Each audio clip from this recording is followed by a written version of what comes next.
Taste the Daily. ஆர்ப்பாட்டத்தில் ஈடுபட்டனர்.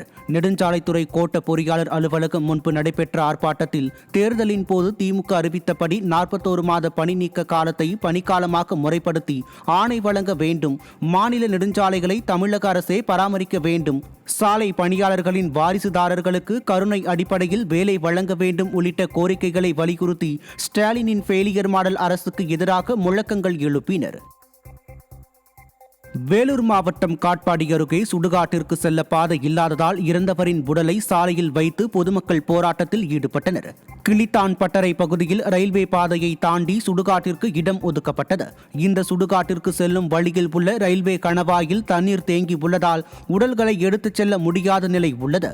இதுகுறித்து அதிகாரிகள் நடவடிக்கை எடுக்காததால் பொதுமக்கள் இறந்தவரின் உடலை சாலையில் வைத்து ஸ்டாலினின் ஃபெயிலியர் மாடல் அரசை கண்டித்து போராட்டத்தில் ஈடுபட்டனர்.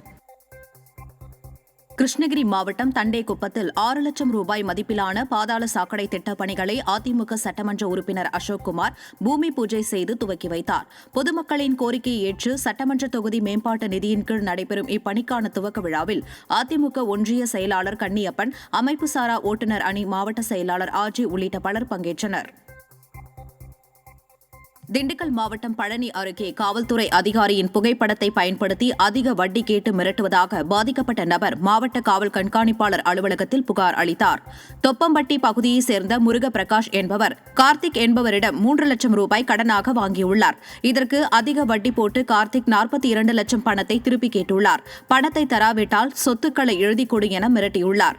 இதுகுறித்து முருகப்பிரகாஷ் மாவட்ட காவல் கண்காணிப்பாளர் அலுவலகத்தில் புகார் அளித்தார். இது சாதாரண பிரச்சனை, காவல்துறையில் புகாராக கொடுத்துட்டு போகலாம்.